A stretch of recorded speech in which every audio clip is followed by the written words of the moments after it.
마켓 이슈 꼽아보겠습니다. 유진투자증권 뉴요크 프론티어 지점 안상현 차장입니다. 차장님, 안녕하세요. 안녕하십니까.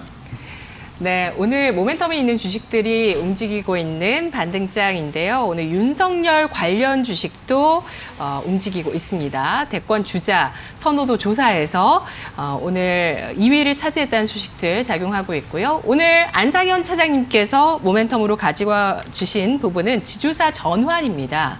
이렇게 변동성이 높은 시장에서 지주사로 전환하고 있는 기업들을 잘 살펴볼 필요가 있다고요? 예, 우선 2017년도, 16년도 그때부터 이제 지주사 관련 주식들이 굉장히 좋았던 걸로 기억하고 있습니다. 뭐 예를 들면은 현대중공업이라든지 이런 것들도 다 지주사를 전환하면서 좋은 모습을 보였고요. 지주사 전환에는 여러 가지 방법이 있는데 물적 분할도 있고 인적 분할이 있는데 특히 인적 분할에 대해서 자세히 살펴봐야 됩니다. 물적 분할 같은 경우에는 수직적인 분할이라고 해서 이제 최정점의 지주사가 있고 그 밑으로 수직적인 분할이라고 보시면 좋고 인적 분할 같은 경우 수평적 분할이라고 해서 지주사를 기점으로 해서 수평적으로 분할을 하는 그런 모습을 보여주는 것이라고 보시면 좋은데요. 최근에도 두산이 인적 분할을 하게 됨에 따라서 두산솔루스가 굉장히 좋은 각광을 받을 수 있는 이런 모습들을 보여줬는데 그러한 것들이 큰 대기업 안에 있는 자회사들의 가치를 부각시킬 수 있는 방법이라고 보시면 좋을 것 같아요. 이전에 그래서 효성도 사실 그렇게 했는데 실패한 케이스죠.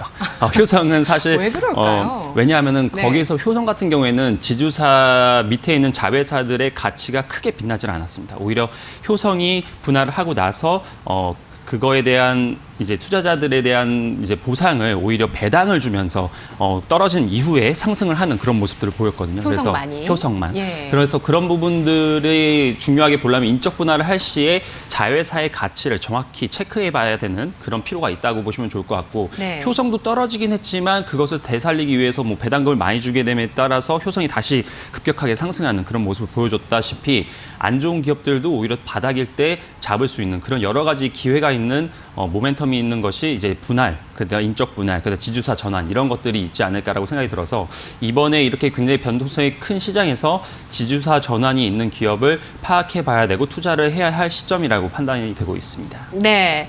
자, 지주사 전환의 모멘텀은 일단 1번으로 그 분할한 기업들의 자회사들의 가치가 빛나는 종목이 뭔지를 잘 파악할 필요가 있다고 말씀해 주셨는데 관심주는 뭐가 있을까요? 앞서 제가 방송을 잠깐 보고 있었는데 SBS가 오늘 굉장히 강세를 보이고 있었죠. 그 SBS의 지주사격으로 되어 있는 것이 태형건설입니다. 그래서 우선 태형건설 쪽을 좀 관심 있게 봐야 된다라고 생각이 좀 들고 있고요. 우선 태형건설은 분할이 태형건설 존속법이 0.51, 그다음에 TY홀딩스가 0.49로 분할이 예정이 되어 있고요. 거래 정지는 6월 26일, 신규 재상장은 7월 15일로 예정이 되어 있는 상황입니다.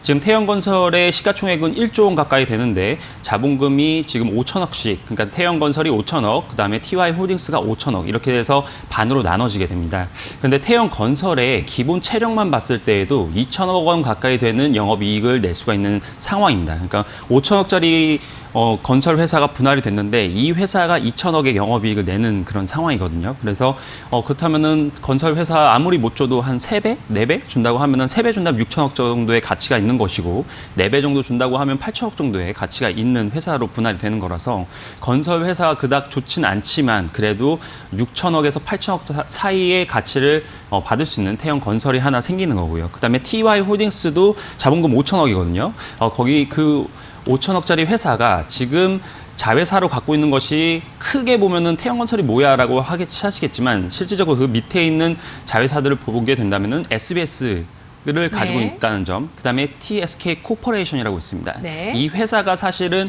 태형건설의 가장 핵심 사업 파트를 맡고 있습니다. 지금 영업이익 측면에서도 TSK 코퍼레이션이 2020년도에는 에비타 기준으로 1,600억 정도의 영업이익을 낼 것으로 기대를 하고 있거든요. 거기에다가 SBS의 가치만 봤을 때 지금 SBS가 오늘 오르는 이유가 여러 가지가 있겠지만 첫 번째로는 영업이익이 어제 잘 나왔습니다. 그래서 작년도 300억 정도 나왔기 때문에 SBS의 가치가 3천억 정도 본다고 치고 그다음에 TSK 코퍼레이션이 1,600억을 보는데 이 회사가 그 폐기물 처리 업체거든요. 네, 몇 배 주시겠어요?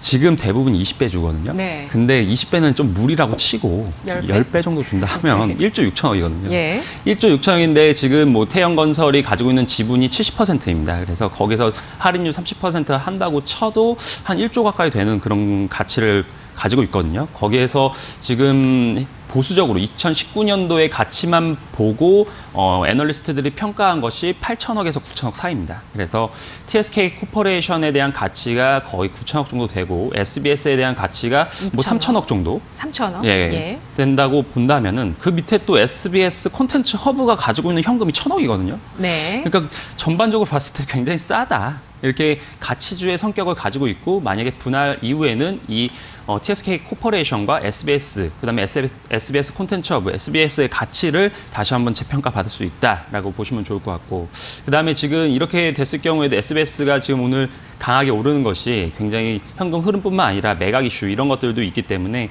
충분히 태형건설에 대한 가치가 지금 시가총액이 1조 원이라면 굉장히 적다라고 생각을 해볼 수가 있을 것 같습니다. 알겠습니다. 현재 태형건설을 분할 이전에 매수해서 보유하자는 전략 제시했습니다. 잘 들었습니다. 감사합니다.